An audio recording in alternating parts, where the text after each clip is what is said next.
There was once a very rich merchant who had 6 children, 3 sons and 3 daughters. Being a man of sense, he spared no cost for their education, but gave them all kinds of masters. His daughters were extremely handsome, especially the youngest. When she was little, everybody admired her and called her the Little Beauty, so that as she grew up, she still went by the name of Beauty, which made her sisters very jealous. The youngest, as she was handsome, was also better than her sisters. The 2 eldest had a great deal of pride because they were rich. They gave themselves ridiculous airs and would not visit other merchants' daughters nor keep company with any but persons of quality. They went out every day upon parties of pleasures, balls, plays, concerts, and laughed at their youngest sister, because she spent the greatest part of her time in reading good books. As it was known that they were to have great fortunes, several eminent merchants made their addresses to them, but the 2 eldest said they would never marry unless they could meet with a duke or an earl at least. Beauty very civilly thanked them that courted her and told them she was too young yet to marry, but chose to stay with her father a few years longer. All at once the merchant lost his whole fortune, except a small country house at a great distance from town, and told his children, with tears in his eyes, they must go there and work for their living. The 2 eldest answered that they would not leave the town, for they had several lovers who they were sure would be glad to have them, though they had no fortune. But in this they were mistaken, for their lovers slighted and forsook them in their poverty. As they were not beloved on account of their pride, everybody said, "They do not deserve to be pitied. We are glad to see their pride humbled. Let them go and give themselves quality airs in milking the cows and minding their dairy." But, added they, we are extremely concerned for Beauty. She was such a charming, sweet-tempered creature, spoke so kindly to poor people, and was such of an affable, obliging disposition. Nay, several gentlemen would have married her, though they knew she had not a penny, but she told them she could not think of leaving her poor father and his misfortunes, but was determined to go along with him into the country to comfort and attend him. Poor Beauty at first was sadly grieved at the loss of her fortune, but, she said to herself, were I to cry ever so much, that would not make things better. I must try to make myself happy without a fortune. When they came to their country house, the merchant and his 3 sons applied themselves to husbandry and tillage, and Beauty rose at 4 in the morning and made haste to have the house clean and breakfast ready for the family. In the beginning, she found it very difficult, for she had not used to work as a servant, but in less than 2 months she grew stronger and healthier than ever. After she had done her work, she read, played the harpsichord, or else sung while she spun. On the contrary, her 2 sisters did not know how to spend their time. They got up at 10 and did nothing but saunter about the whole day, lamenting the loss of their fine clothes and acquaintance. "Do but see our youngest sister," said they one to the other. "What a poor, stupid, mean-spirited creature she is, to be contented with such an unhappy situation." The good merchant was of quite different opinion, for he knew very well that Beauty outshone her sisters in her person as well as her mind, and admired her humility, industry, and patience, for her sisters not only left all the work of the house to do, but insulted her every moment. The family had lived about a year in this retirement when the merchant received a letter with an account that a vessel on board of which he had effects was safely arrived. This news had like to have turned the heads of the two eldest daughters, who immediately flattered themselves with the hopes of returning to town, for they were quite weary of the country life. And when they saw their father ready to set out, they begged of him to buy them new gowns, caps, rings, and all the manner of trifles. But Beauty asked for nothing, for she thought to herself that all the money her father was going to receive would scarce be sufficient to purchase everything her sisters wanted. "What will you have, Beauty?" said her father. "Since you are so kind as to think of me," answered she, "be so kind as to bring me a rose, for as none grew hereabouts, they are a kind of rarity." Not that Beauty cared for a rose, but she asked for something, lest she should seem by her example to condemn her sister's conduct, who would have said she did it only to look particular. The good man went on his journey, but when he came there, they went to law with him about the merchandise, and after a great deal of trouble and pains to no purpose, he came back as poor as before. He was within 30 miles of his own house, thinking on the pleasure he should have in seeing his children again, when going through a large forest, he lost himself. It rained and snowed terribly.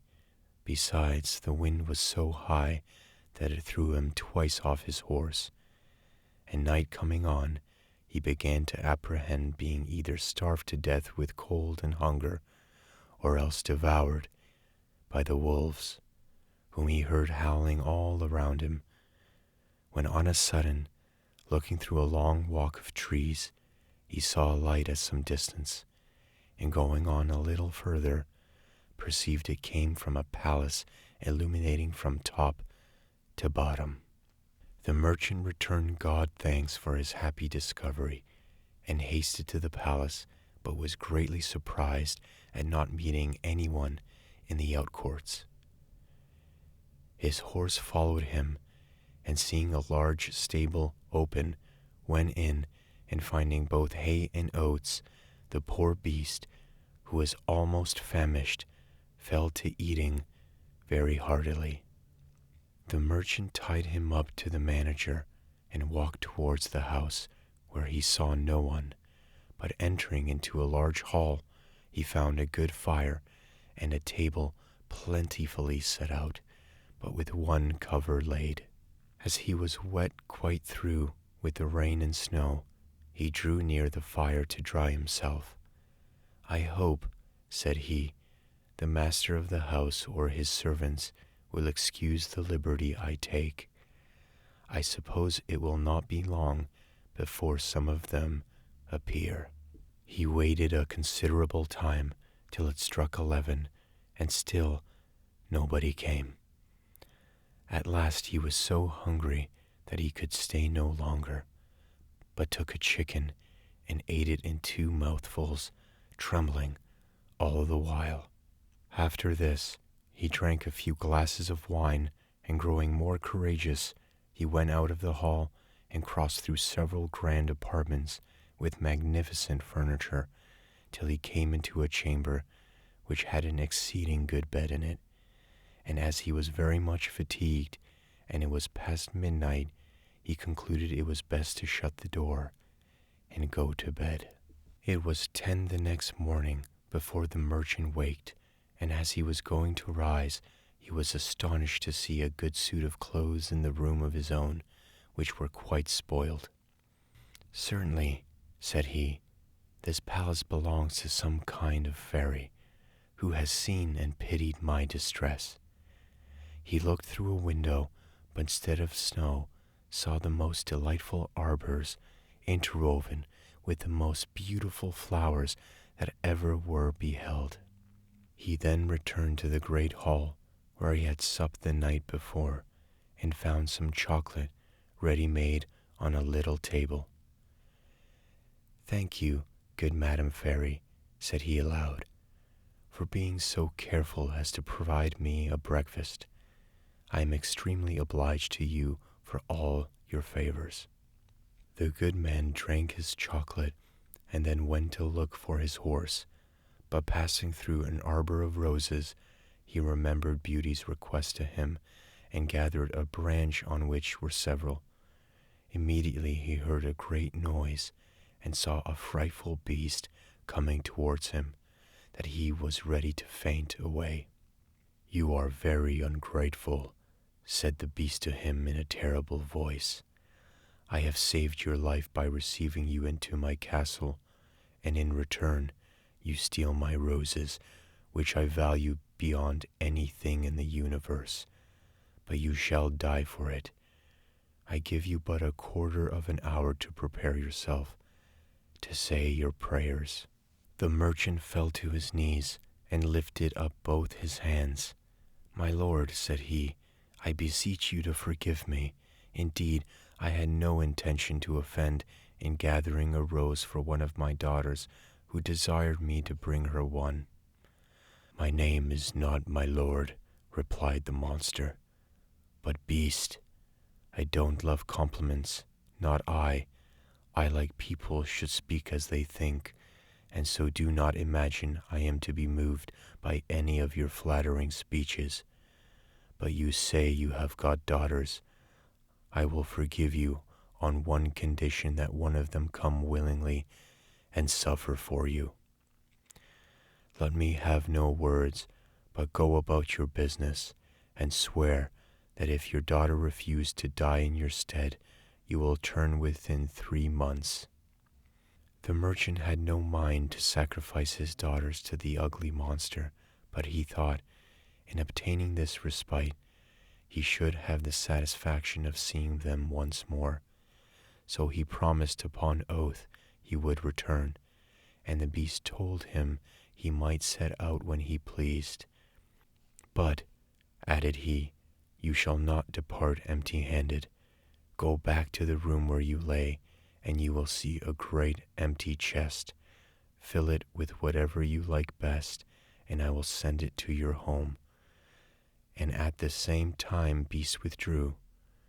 "Well," said the good man to himself, "if I must die, I shall have the comfort, at least, of leaving something to my poor children."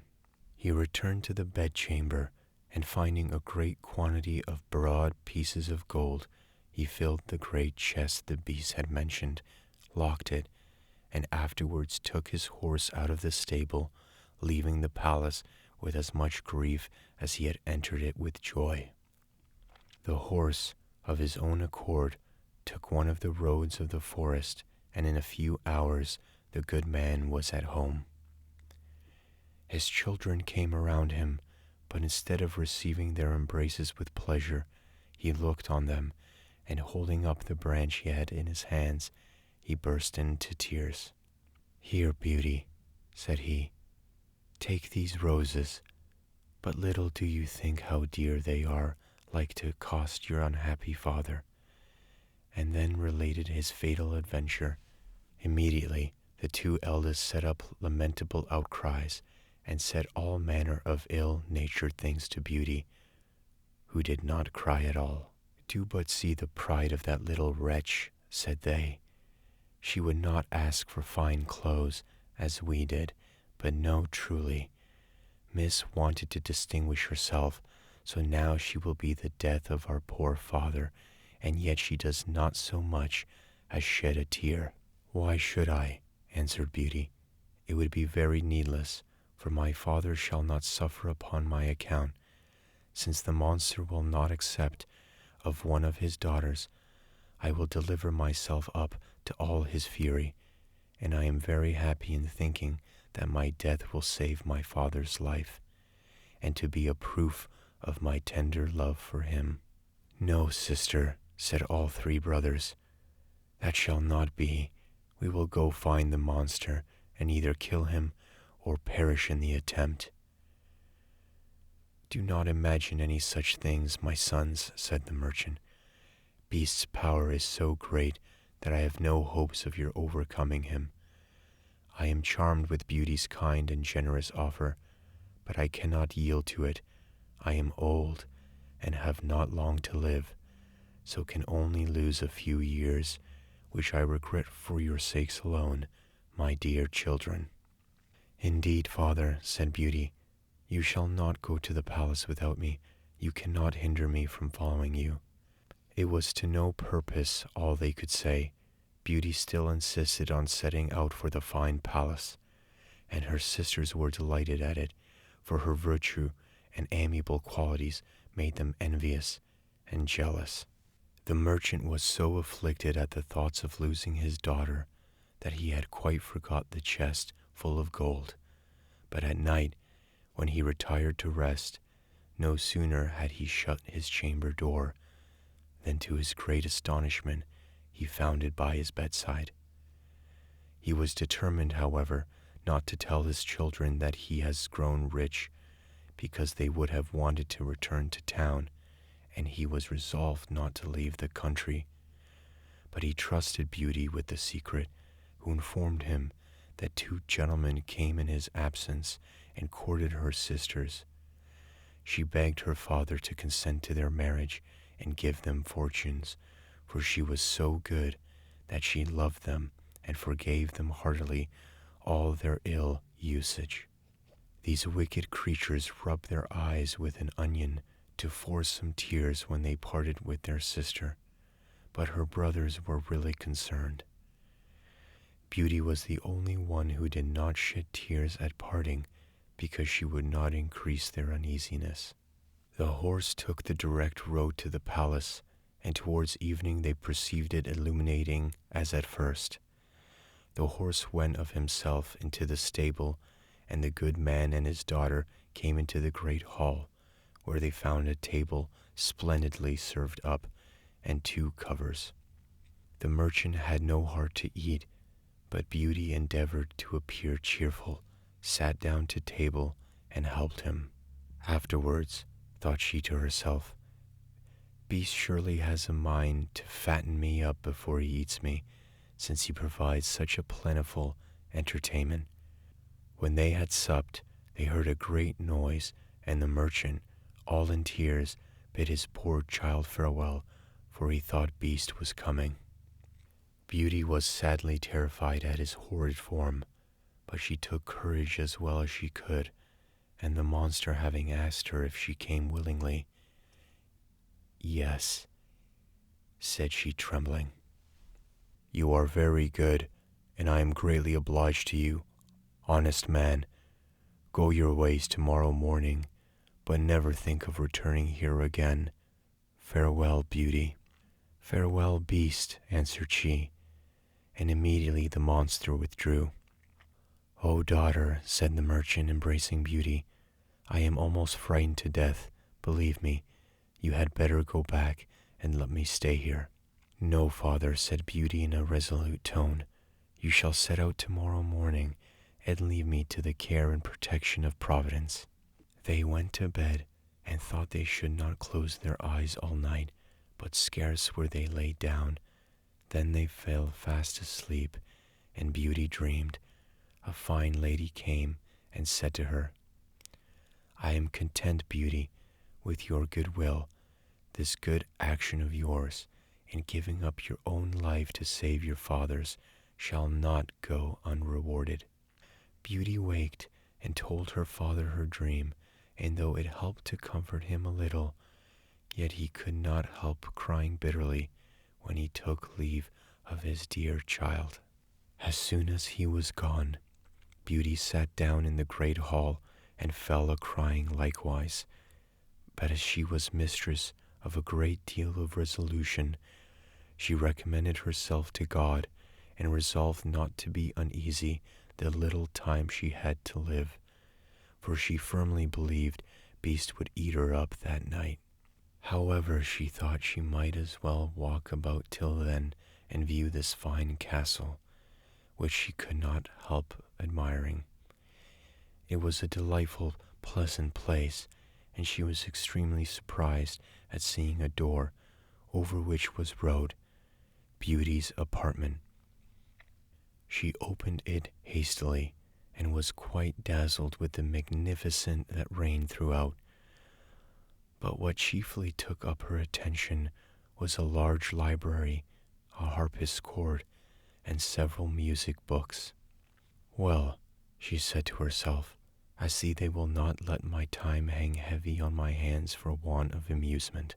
Then she reflected, were I but to stay here a day, there would not have been all these preparations.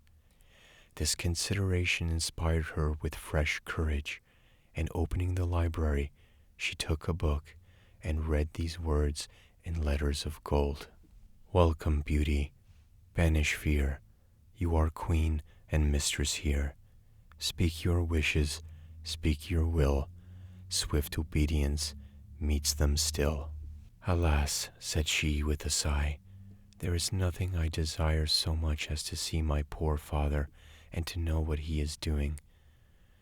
She had no sooner said this when, casting her eyes on a great looking glass, to her great amazement she saw her own home, where her father arrived with a very dejected countenance. Her sisters went to meet him, and notwithstanding their endeavors to appear sorrowful, their joy, felt for having got rid of their sister, was visible in every feature. A moment after, everything disappeared, and Beauty's apprehensions at this proof of Beast's complaisance. At noon she found dinner ready, and while at table she was entertained with excellent concert of music, though without seeing anybody. But at night she was going to sit down to supper. She heard the noise Beast made, and could not help being sadly terrified.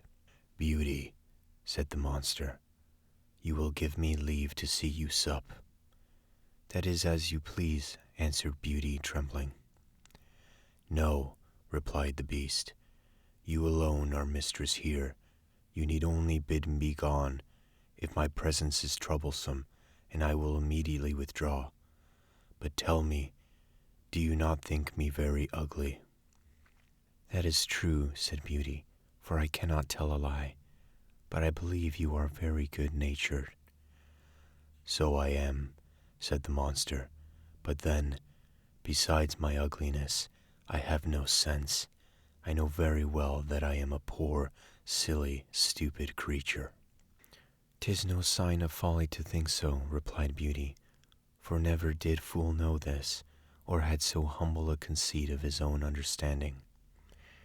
Eat then, Beauty, said the monster, and endeavor to amuse yourself in your palace, for everything here is yours, and I should be very uneasy if you were not happy. You are very obliging, answered Beauty. I own I am pleased with your kindness, and when I consider that, your deformity scarce appears. Yes, yes, said the Beast, my heart is good, but still I am a monster. Among mankind, said Beauty, there are many that deserve that name more than you, and I prefer you, just as you are, to those who, under a human form, hide a treacherous, corrupt, and ungrateful heart. If I had sense enough, replied the Beast, I would make a fine compliment to thank you, but I am so dull that I can only say I am greatly obliged to you.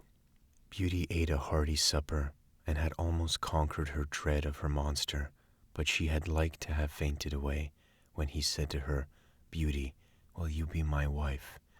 She was some time before she durst answer, for she was afraid of making him angry if she refused. At last, however, she said, trembling, No, Beast. Immediately the poor monster began to sigh, and hiss so frightfully that the whole palace echoed.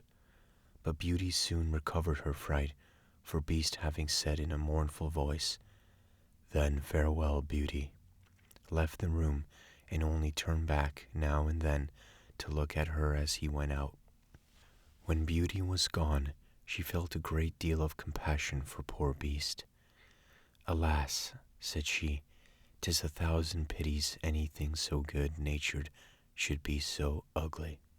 Beauty spent 3 months very contentedly in the palace, Every evening, Beast paid her a visit and talked to her during supper, very rationally, with plain good common sense, but never with what the world calls wit. And Beauty daily discovered some valuable qualifications in the monster, and seeing him often, had so accustomed her to his deformity that far from dreading the time of his visit, she would often look on her watch to see when it would be 9, for the Beast never missed coming at that hour. There was but one thing that gave Beauty any concern, which was that every night, before she went to bed, the monster always asked her if she would be his wife. One day she said to him, "Beast, you make me very uneasy. I wish I could consent to marry you, but I am too sincere to make you believe that will ever happen. I shall always esteem you as a friend. Endeavor to be satisfied with this." "I must," said the Beast, "for alas, I know too well my own misfortune, but then I love you with the tenderest affection. However, I ought to think myself happy that you will stay here. Promise me never to leave me." Beauty blushed at these words.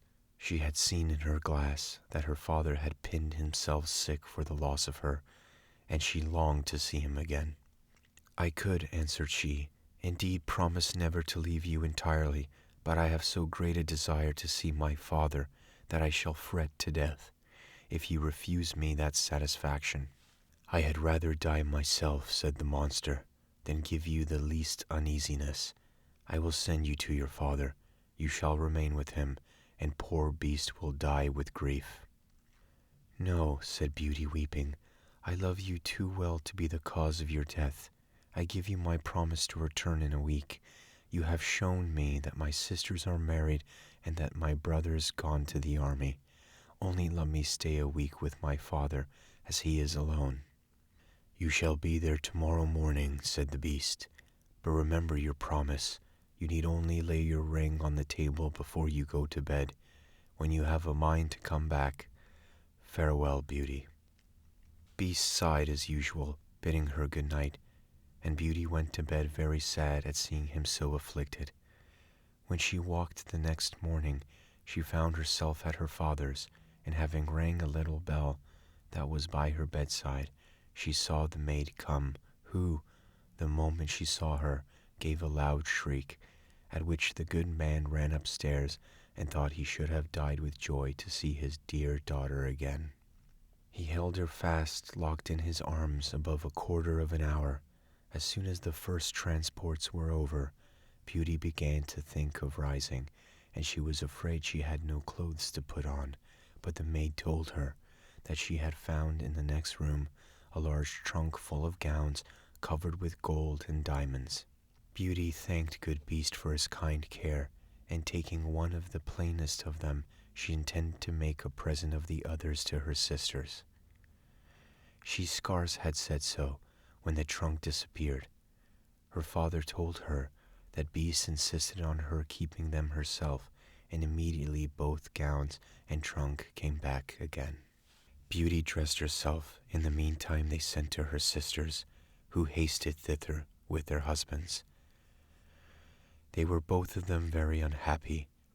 The eldest had married a gentleman, extremely handsome indeed, but so fond of his person that he was full of nothing but his own dear self, and neglected his wife. The second had married a man of wit, but he only made use of it to plague and torment everybody, and his wife most of all.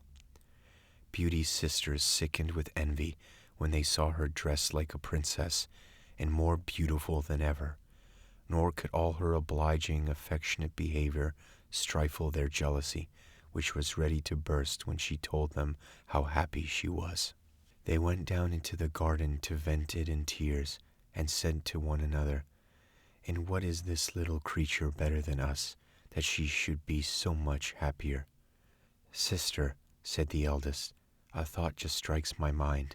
Let us endeavor to detain her above a week, and perhaps the silly monster will be so enraged at her for breaking her word that he will devour her." "Right, sister," answered the other. "Therefore we must shew her as much kindness as possible." After they had taken this resolution, they went up and behaved so affectionately to their sister that poor Beauty wept for joy.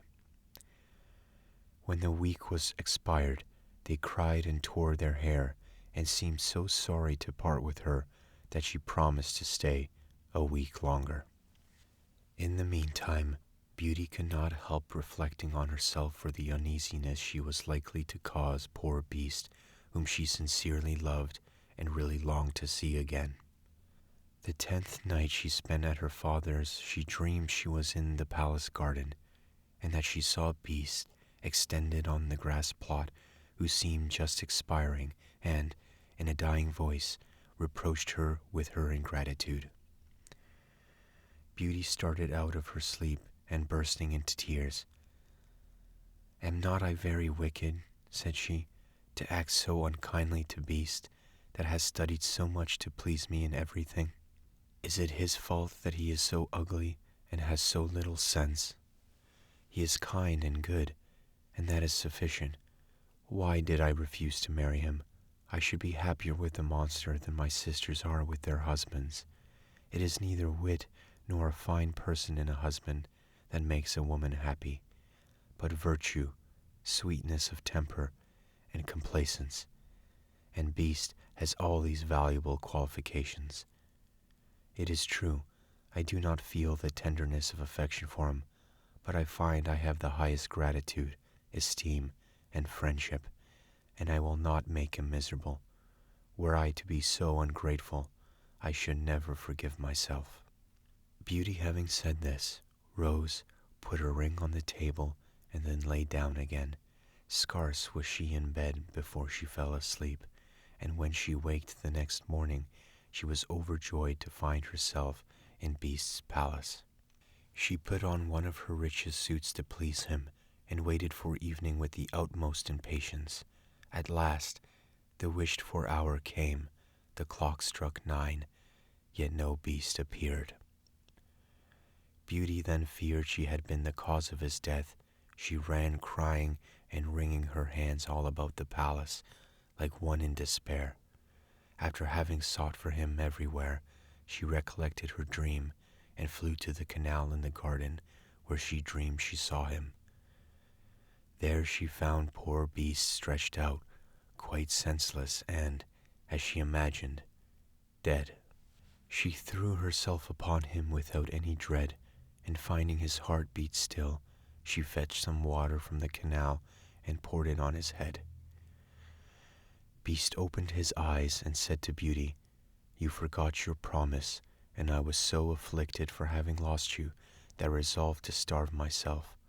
But since I have the happiness of seeing you once more, I die satisfied." "No, dear Beast," said Beauty, "you must not die. Live to be my husband. From this moment I give you my hand, and swear to be none but yours. Alas, I thought I had only a friendship for you, but then the grief I now feel convinces me that I cannot live without you." Beauty scarcely had pronounced these words when she saw the palace sparkle with light and fireworks, instruments of music.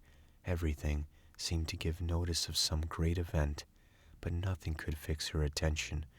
She turned to her dear Beast, for whom she trembled with fear, but how great was her surprise! Beast had disappeared, and she saw at her feet one of the loveliest princess that I ever beheld, who returned to her thanks for having put an end to the charm under which he had so long resembled a beast. Though this prince was worthy of all her attention, she could not forbear asking where Beast was. "You see him at your feet," said the prince. "A wicked fairy had condemned me to remain under that shape till a beautiful virgin should consent to marry me. The fairy likewise enjoined me to conceal my understanding. There was only you in the world generous enough to be won by the goodness of my temper, and in offering you my crown, I can't discharge the obligations I have to you." Beauty, agreeably surprised, gave the charming prince her hand to rise, and they went together into the castle. And Beauty was overjoyed to find in the great hall her father and his whole family, whom the beautiful lady that appeared to her in her dream had conveyed thither. "Beauty," said this lady, "come and receive the reward of your judicious choice. You have preferred virtue before either wit or beauty, and deserve to find a person in whom all these qualifications are united. You are going to be a great queen. I hope the throne will not lessen your virtue or make you forget yourself." "As to you, ladies," said the fairy to Beauty's two sisters, "I know your hearts and all the malice they contain.